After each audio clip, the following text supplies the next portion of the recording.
Педагогикалық менеджмент бұл қағидалардың, әдістердің, ұйымдастырылған формалардың, технологиялық әдіс жинақтарының қызметін көтеруге және дамытуға бағытталған педагогикалық жүйелерді басқару. Білім беру процестерінің астарында оны құраушы үш процесс бар. Оқу тәрбиелік, оқу танымдық және өзіндік білім алу процестері. Педагогикалық менеджменттің білім беру процесін басқарудың теориясы, әдістемесі және технологиясы, өзіндік ерекшелігі және өзіне ғана тән заңдылықтары бар. Бұл ерекшелік ең алдымен өзіндік құрылымнан, қажеттілігінен, қаруынан және менеджер еңбегінің нәтижесінен көрінеді. Педагогикалық менеджмент балалар мен олардың ата-аналарының сұраныстарын қанағаттандыру және қоғамда жеке адамға қойылатын заманауи талаптарды ескере отырып, балалардың толыққанды дамуын қамтамасыз ету мақсатындағы педагогикалық үдерісті басқару қағидаттарының, құралдарының түрлері мен әдістерінің жиынтығы болып табылады. Басшыға қойылған мақсаттарға жетудің, оның негізгі қызметтерін іске асырудың тәсілдері болып табылатын басқарудың түрлі әдістерін қолдануға тура келеді. Педагогикалық менеджменттің әр түрлі топтары бар. Экономикалық тұрғыдан ынталандыру әдістері санатқа, атаққа, ақы төлеу, қосымша ақылы қызмет көрсетулер тағы да басқадай. Әдістердің бұл тобы даму үстінде және ел экономикасының дамуына байланысты. Әкімшілік әдістер кадрларды іріктеу және орналастыру, лауазымдық нұсқауларды әзірлеу кезінде қолданылады. Бұйрықтар, өкімдер, нұсқаулықтар әрине маңызды және керек, алайда тек солардың көмегімен ғана басқару ұтымсыз. Тек әкімшілік әдістерді ғана қолдану ұжым мүшелерінің шығармашылық қабілетінің дамуына ықпал етпейді. Қоғамдық әсер ету әдістері педагогтерді басқаруға, ұжымды мектепке дейінгі ұйымның негізгі проблемаларын талқылауға және оларды жеңуге кеңінен тарту арқылы жүзеге асырылады. Ұжымды әдістемелік тұрғыдан оқыту жасалады. Басшының қоғамдық әсер ету әдістерін жөнді қолдана білуі, ұжым мүшелерді арасында өз міндеттеріне деген риясыз қарым-қатынасты, тапсырылған іске деген жауапкершілікті, мектепке дейінгі ұйымның мүлкіне ұқыппен қарауды тәрбиелейді, қызметкерлердің қоғамдық белсенділігін дамытады. Психологиялық педагогикалық әсер ету әдістері тілектестік кеңестер, өтініштер, ұсыныстар, көтермеулер, алғыстар. Педагогтың жеке басымен оның қызметі педагогикалық менеджменттің нысанасы болып табылғандықтан, бұл арада бірінші кезекте жалпы менеджменттің сенім, гуманистік тәсілдің талаптары ол құрмет, сенім, табыс іске асырылуы мүмкін. Жалпы басқару деген шешім қабылдауға бағытталған, белгіленген мақсатқа сәйкес басқару нысанын ұйымдастыру, қадағалау, реттеу, алынған шынайы ақпарат негізінде талдау жасап, нәтижесінің қорытындысын шығару әрекеті деп түсінуге болады. Мектепке дейінгі ұйымға басшылық жасаудың педагогикалық, психологиялық негіздері. Педагогикалық жүйелер басқарымын демократияластыру және гуманизациялау. Бұл басшылардың, тәрбиешілердің, тәрбиеленушілердің және олардың ата-аналарының өзіндік іс-әрекеттері мен ынтасының дамуына жол ашады. Ал бұлардың орындалуы пікір алмасу және басқару шешімдерінің қабылдауына байланысты жариялықты қажет етеді. Басқару мен өзіндік басқарымдарды оңтайлы үйлестіру.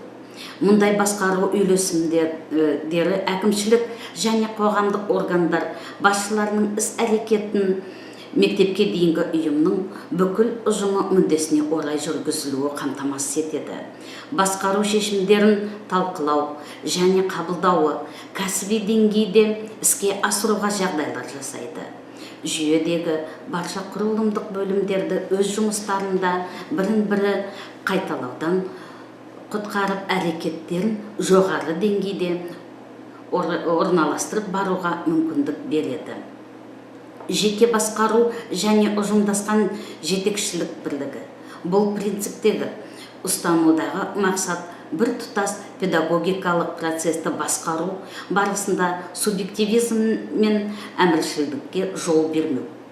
Ұжымдасқан жетекшілік сонымен бірге тапсырылған іске деген ұжым мүшелерінің әрбірінің жеке жауапкершілігін жоққа шығармайды. Ал жеке басқару, тәртіп және жөн-сусақ қамтамасыз етіп, педагогикалық процесс қатысушыларының өз өкілеттерін нақты шектеп, ретімен орындап жүруін қадағалайды.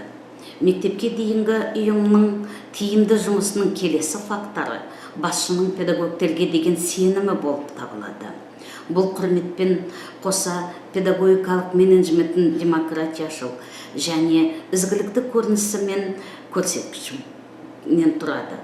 Сондықтан басшы өз жұмысын педагогке деген сенімге құруды тиіс. Өйткені ол оны азат етеді және қанағаттандырады, күш пен сенім береді, бастамашылдығы мен дербестігін дамытады.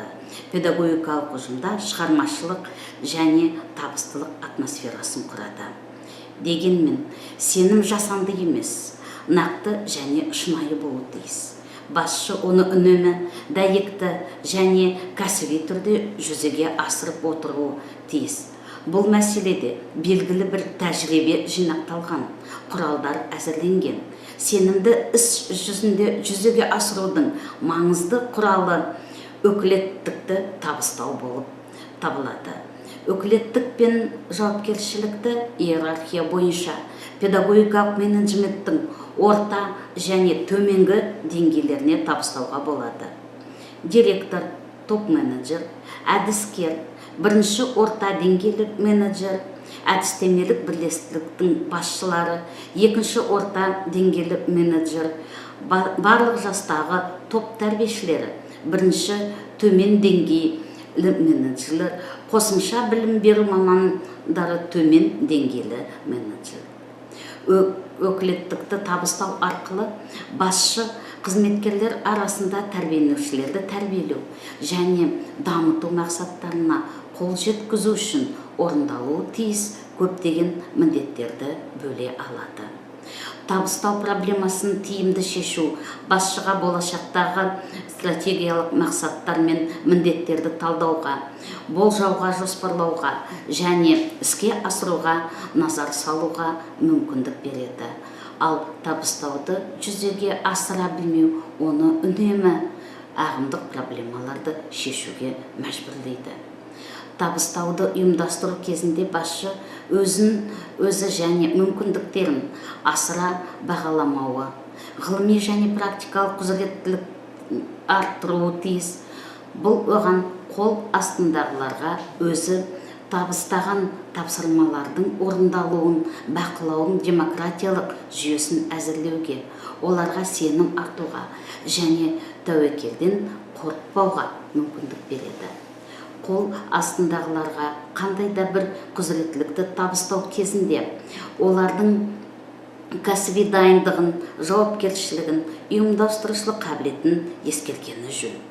Табысталған тапсырма анық, нақты, түсінікті және қол астындағының күші жететіндей болуы тиіс.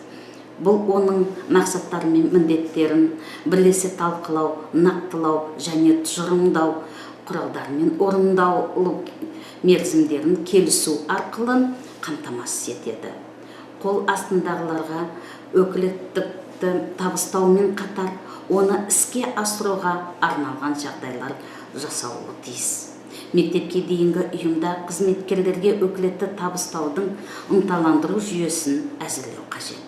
Осылайша, мектепке дейінгі ұйымда менеджменттің әдістерін жүйелі түрде қолдану, басқарудың демократиялық стилін қалыптастыруға ықпалын тигізетіндей орта құру өте маңызды болып табылады.